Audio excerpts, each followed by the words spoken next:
नमस्कार, आप देख रहे हैं इंडिया टीवी। आपके साथ मैं हूं मीनाक्षी जोशी। वक्त हो गया है राजधर्म का और सबसे पहले बात होगी प्रधानमंत्री नरेंद्र मोदी की। 24 में 51% वोट और 400 प्लस सीट का टारगेट रखा गया है, पर ये वोट आएंगे कैसे और कौन देगा वोट, इसका भी पूरा प्लान बीजेपी ने रेडी कर लिया है। 24 में मोदी हिंदू हृदय ही नहीं, मुसलमानों के दिल तक पहुंचने की कोशिश करेंगे। यही वजह है कि साल के पहले चुनावी मिशन की शुरुआत नरेंद्र मोदी ने लक्षद्वीप से की है। लक्षद्वीप जहां 97% मुस्लिम आबादी है, यह हिंदुस्तान की सबसे मुश्किल सीट मानी जाती है। अब से थोड़ी देर में नरेंद्र मोदी यहां पर एक रैली करेंगे। जहां इतनी बड़ी मुस्लिम आबादी है, वहां मोदी को सुनने आने वाले भी मुसलमान ही होंगे, ये तय है।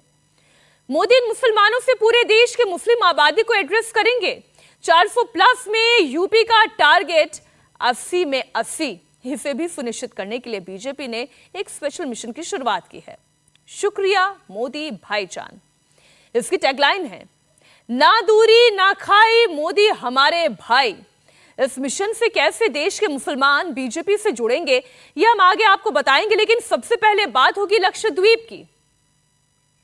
लक्षद्वीप मोदी के लिए सबसे मुश्किल सीट क्यों है, इसे आप वहां की डेमोग्राफी से समझिए।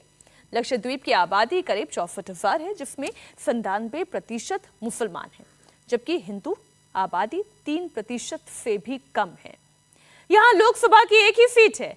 2014 और 2019 के चुनाव में इस पर एनसीपी के मोहम्मद फैजल की जीत हुई थी, लेकिन मोदी ने इस बार 400 प्लस सीटों का टारगेट सेट किया है और इसके लिए उन्हें कश्मीर से लेकर कन्याकुमारी तक बीजेपी का परचम लहराना होगा। और यही वजह है कि उन्होंने अपने इस मिशन की शुरुआत सबसे मुश्किल सीट यानी कि लक्षद्वीप से की है। नरेंद्र मोदी लगातार मुसलमानों के बीच अपनी जगह बनाने के लिए, उनके मन में बसने के लिए प्रयास कर रहे हैं। हालांकि जितनी भी योजनाएं चलाई जाती हैं केंद्र की ओर से, वो हर व्यक्ति के लिए, हर समाज से आने वाले वोटर के लिए तो एक ही है, लेकिन मुसलमानों के बीच लगातार रिश्ता प्रगाढ़ करने की कोशिश वो करते हैं और कोई मौका छोड़ते नहीं। और इसी कड़ी में आज वो मुस्लिम बहुल वाले लक्षद्वीप को बड़ी सौगात देने जा रही हैं। प्रधानमंत्री लक्षद्वीप के विकास के लिए 1150 करोड़ रुपए के डेवलपमेंटल प्रोजेक्ट्स की सौगात देंगे। Narendra Modi Kochi Lakshadweep submarine optical fibre connection project का भी उद्घाटन करेंगे। अगर आप इन प्रोजेक्ट्स की बात देखेंगे, इन प्रोजेक्ट्स के काम देखेंगे, तो ये उस इलाके का विकास करने वाले प्रोजेक्ट हैं। ये वहां के 3% से भी कम हिंदू आबादी के लिए भी उतने ही हैं जितने 97% मुस्लिम आबादी के लिए है। लेकिन हां, ये सबका साथ और सबका विकास के नरेंद्र मोदी के आइडिया को और इस आइडियोलॉजी को प्रोजेक्ट करते हैं। इस प्रोजेक्ट से लक्षद्वीप में इंटरनेट की स्पीड 100 गुना से ज्यादा बढ़ जाएगी। प्रधानमंत्री low temperature thermal desalination drinking water plant का भी इनॉग्रेशन करेंगे। इस प्लांट से रोजाना 1.5 लाख लीटर पीने का पानी का प्रोडक्शन होगा, जो कि लक्षद्वीप के पानी की परेशानी को काफी हद तक खत्म कर देगा। प्रधानमंत्री कावारती सोलर पावर प्लांट का भी इनॉग्रेशन करेंगे। लक्षद्वीप का पहला battery support power plant project है। मोदी ने मिशन 400 प्लस की शुरुआत लक्षद्वीप से की है, लेकिन उनका ऑल इंडिया प्लान भी तैयार है। आप ये पूछेंगे अब ये ऑल इंडिया प्लान क्या है? 400 प्लस सीट के टारगेट को अचीव करने के लिए मोदी कौन सी सीटों पर फोकस करने वाले हैं, आइए वो अब हम आपको बताते हैं। ये वो सीटें हैं जहां मुस्लिम वोट से हार और जीत का फासला तय होता है। यूपी और बिहार के साथ ही झारखंड, पश्चिम बंगाल और असम में मुस्लिम मतदाता अच्छी तादाद में हैं। लोकसभा की कुल 543 सीटों में से 190 सीटें इन 5 राज्यों से आती है। 80 सीटों वाले उत्तर प्रदेश में 20% मुस्लिम आबादी है और 42 सीटों वाले पश्चिम बंगाल में 27% मुस्लिम आबादी है। 40 सीटों वाले बिहार में 17.70% मुस्लिम आबादी है, जबकि 14 सीटों वाले असम में 34% मुस्लिम है और झारखंड में यही मुस्लिम आबादी 15% की हो जाती है। 400 प्लस सीट हासिल करने के लिए मोदी और बीजेपी ने उत्तर प्रदेश की सभी 80 सीटों को जीतने का लक्ष्य रखा है। अब ये होगा कैसे? क्योंकि उत्तर प्रदेश की 80 में से 36 सीटों पर तो मुस्लिम 20% से ज्यादा हैं। 6 लोकसभा सीटों पर मुस्लिम 40 से 50% हैं। वहीं 12 लोकसभा सीटें ऐसी हैं जहां पर मुसलमान 30 से 40% हैं। जबकि 18 सीटों पर मुस्लिम आबादी 20 से 30% के बीच है और मुस्लिम वोटर्स के बारे में कहा यह जाता है कि जो बीजेपी को हराएगा ये कंसोलिडेट होकर उसी पार्टी के साथ खड़ा हो जाएगा, जिसमें आप समाजवादी पार्टी को ले सकते हैं, बसपा को ले सकते हैं या कांग्रेस को ले सकते हैं। इंडिया अलायंस का गठजोड़ भी तो इसी एजेंडे से तैयार किया गया है। तो ऐसे में उत्तर प्रदेश की 80 में से 80 सीटें कैसे लाई जाएगी वो आपको बताएंगे। उत्तर प्रदेश में ही लोकसभा की 13 सीटें ऐसी हैं जहां पर 30% से ज्यादा मुसलमान वोटर हैं। पिछले चुनाव में इन 13 सीटों में बीजेपी को कई बार हार का सामना भी करना पड़ा था। इनमें से एक सीट है रामपुर, जहां की 50% आबादी मुस्लिम वोटर है। यहां पर समाजवादी पार्टी जीती। संभल की बात करें, 46% मुस्लिम आबादी, समाजवादी पार्टी जीती। बिजनौर में 38% मुस्लिम आबादी, जहां पर बहुजन समाज पार्टी ने जीत तय की, और अमरोहा में 38%, मुरादाबाद में 45%। मेरठ की अगर बात करें तो मेरठ की मुस्लिम आबादी 31% है। यहां पर बीजेपी जीत पाई, उसमें कुछ चार्ट फैक्टर भी था और वो क्या था वो आगे फिर कभी समझाएंगे। लेकिन मुजफ्फरनगर जहां की 37% मुस्लिम आबादी, यहां पर अगर बीजेपी जीत पाई। कैराना 39% आबादी, इसमें भी बीजेपी की जीत हुई। सहारनपुर 39%, नगीना 42%। ये वो सीटें, 2 सीटें ऐसी जहां पर बीएसपी की ताकत है। बहराइच की बात करें तो 35% बीजेपी के पास। क्या इन वोटर्स को शिफ्ट किया जा सका? एक एक करके जहां पर ये 24 का घमासान सबसे मुश्किल है, वो हमने सीट्स आपके सामने रखी। 2019 में जीत किसने दर्ज की, वो सीटें आपके सामने हैं।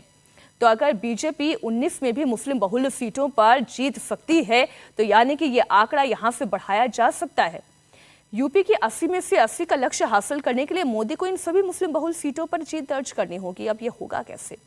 दरअसल बीजेपी जल्द ही मुसलमानों को अपनी तरफ लाने के लिए एक नए जनसंपर्क अभियान की शुरुआत कर रही है। इस अभियान का नाम है शुक्रिया मोदी भाईजान। अभियान की टैगलाइन है, ना दूरी ना खाई, मोदी हमारा भाई है। इस अभियान के तहत यूपी की उन मुस्लिम महिलाओं पर फोकस किया जाएगा जो कि सरकारी योजनाओं की लाभार्थी हैं। शुक्रिया मोदी भाईजान अभियान की शुरुआत 12 जनवरी से होगी। इसके तहत बीजेपी प्रदेश भर में करीब 2000 सम्मेलन करने वाली है। लाभार्थियों से डायरेक्टली वो कांटेक्ट करेगी, जिनके घर में उज्ज्वला योजना के तहत गैस सिलेंडर पहुंचा, जिनके घर में बिजली पहुंची, जिनके घर में हर जल नल के तहत पानी पहुंचा, नल पहुंचा। इसमें मुस्लिम आबादी भी शामिल है। उत्तर प्रदेश में करीब 3.5 करोड़ मुस्लिम लाभार्थी हैं। इनमें 1.5 करोड़ मुस्लिम महिला लाभार्थी हैं। लेकिन सवाल यह है कि क्या 24 के चुनाव में मुस्लिम महिला कहेंगी शुक्रिया मोदी भाईजान?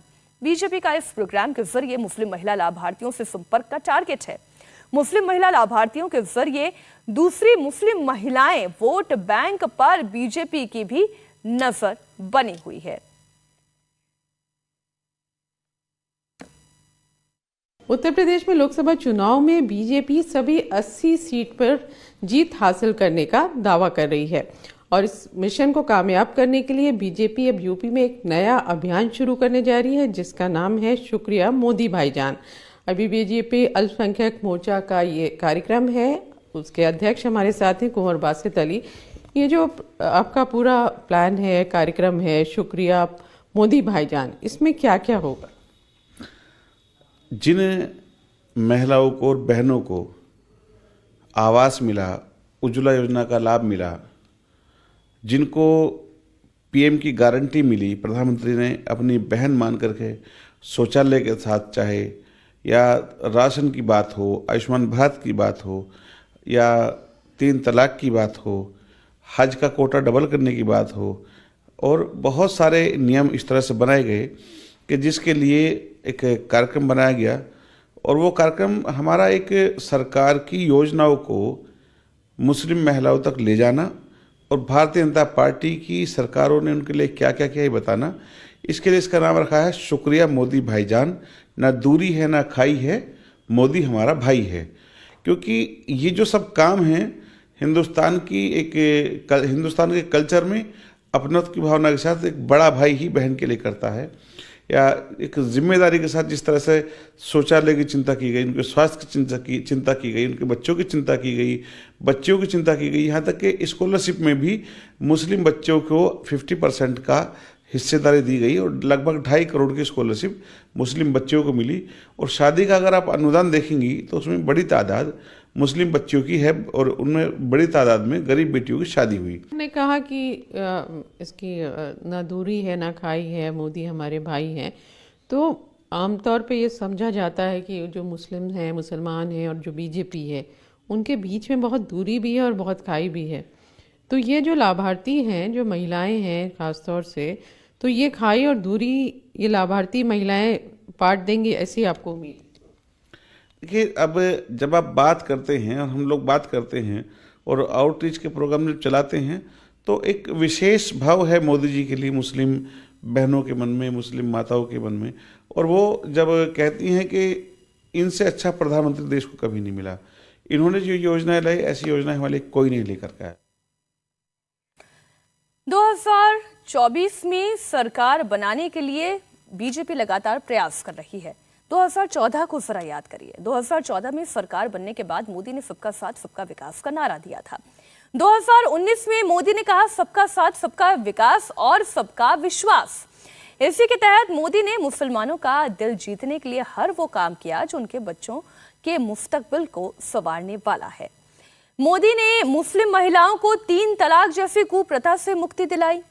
महिलाओं को नामरहम यानी कि जिनके साथ खून का रिश्ता नहीं, उनके बिना भी हज पर जाने की इजाजत दिलाई। हज पर जाने वाले मुसलमानों की संख्या को बढ़ाने का काम भी किया। मुस्लिम बच्चियों को स्कॉलरशिप दी गई। उज्ज्वला योजना, प्रधानमंत्री आवास योजना, स्वच्छ भारत मिशन, मुफ्त राशन योजना के लाभार्थियों में बड़ी तादाद मुस्लिम महिलाओं की भी है।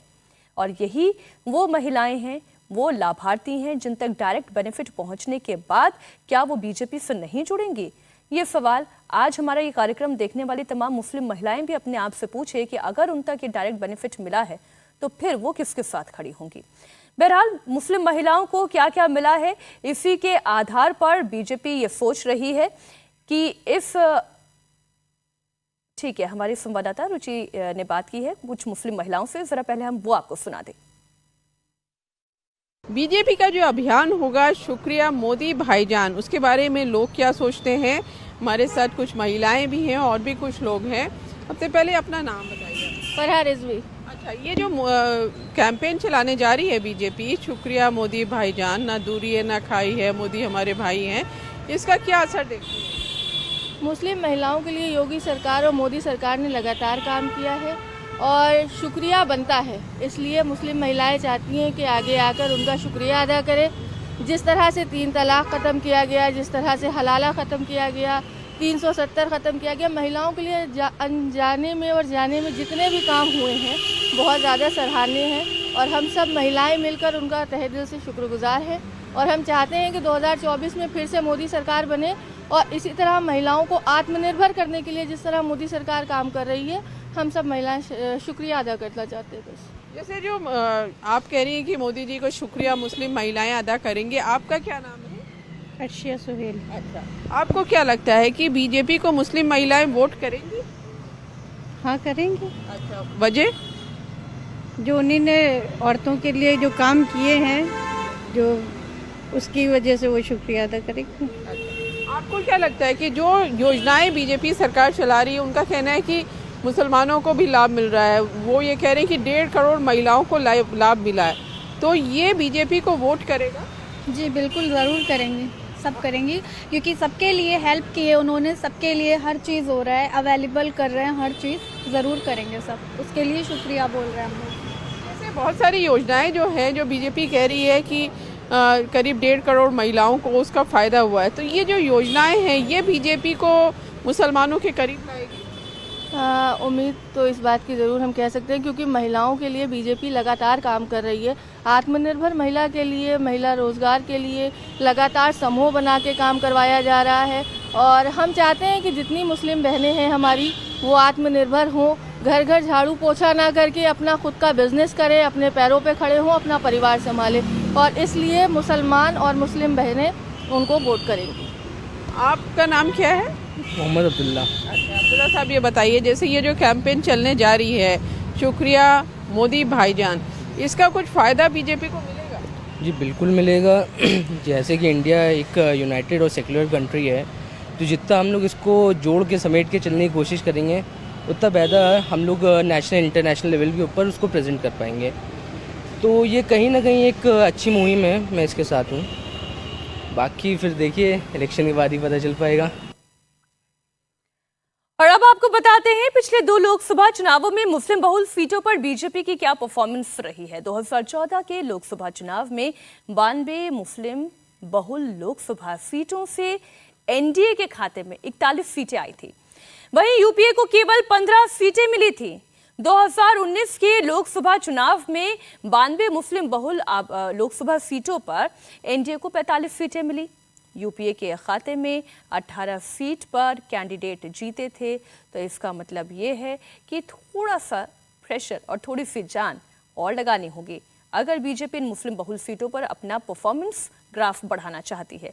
2014 और 2019 के चुनाव में मुस्लिम बहुल सीटों पर बीजेपी की क्या परफॉर्मेंस रही उस पर भी आप नजर डाल लें। इस वक्त ये पूरा आपके सामने 2014 और 2019 का नतीजा। उत्तर प्रदेश की 23 में से 22 सीटें बीजेपी के पास रही। इसके अलावा पश्चिम बंगाल में देखें, पश्चिम बंगाल में परफॉर्मेंस अच्छा नहीं रहा। यहां पर कांग्रेस के पास 4, अन्य के पास 23। इसमें आप टीएमसी का प्रदर्शन शामिल कर सकते हैं। असम की बात करें तो असम की 6 मुस्लिम बहुल सीटों में परफॉर्मेंस जबरदस्त रहा। अगर हम कहें 6 में से 2 भी हासिल कर पाई है बीजेपी तो बेहतर है। और इसमें बिहार की अगर हम बात करें तो बिहार में परफॉर्मेंस सबसे बुरा रहा।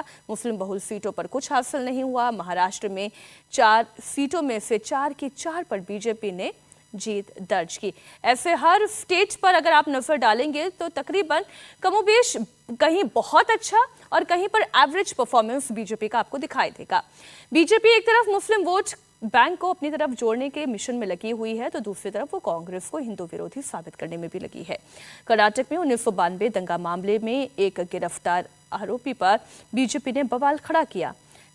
कल बड़ा प्रदर्शन होने का ऐलान भी किया गया। बीजेपी ने कहा कि रामलला के प्राण प्रतिष्ठा के मौके पर सिद्धरामैया सरकार हिंदू विरोधी काम कर रही है, हिंदुओं की भावनाओं से खिलवाड़ कर रही है।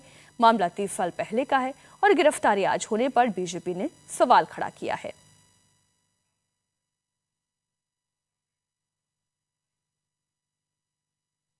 We demand the Congress party, Congress government should immediately release Shrikant Pujari. Tomorrow, Bharatiya Janata Party has arranged a massive protest across the state of Karnataka. It's very unfortunate when the entire country is celebrating the Pratisthapana of Ram on January 22nd, the attitude of the ruling Congress party here in Karnataka, it clearly shows the present Congress government in Karnataka is anti-Hindu and repeatedly trying to hurt the sentiments of the Hindus in the Karnataka. सियासत के बीच तैयारियां भी जोर शोर से चल रही हैं। 22 जनवरी को अयोध्या में होने वाले रामलला के प्राण प्रतिष्ठा कार्यक्रम को लेकर सीएम योगी ने एक मीटिंग की है। योगी आदित्यनाथ ने कहा है कि प्राण प्रतिष्ठा समारोह अलौकिक, अभूतपूर्व और अविस्मरणीय होगा। 22 जनवरी की शाम को हर मंदिर में दीपोत्सव मनाया जाएगा। अयोध्या में मेहमानों के लिए जो इंतजाम हो रहे हैं उसमें त्रेता युग की झलक भी होगी। माता शबरी के नाम पर भोजनालय होगा, निषाद राज के नाम पर रैन बसेरा होगा। योगी ने कहा कि प्राण प्रतिष्ठा प्रोग्राम यूपी की ग्लोबल ब्रांडिंग का एक बड़ा अवसर होगा। रामलला की प्राण प्रतिष्ठा की तैयारियों के बीच इस पर सियासत भी जारी है। प्राण प्रतिष्ठा कार्यक्रम में जाने के सवाल पर आज अखिलेश यादव ने कहा कि भगवान जिसे बुलाएंगे वो जाएगा, भगवान के कार्यक्रम में बीजेपी हस्तक्षेप ना करे। अखिलेश ने कहा कि मुख्यमंत्री भगवान से बड़े नहीं हो सकते। ऐसा लगता है जैसे कार्यक्रम का न्योता बीजेपी भिजवा रही है।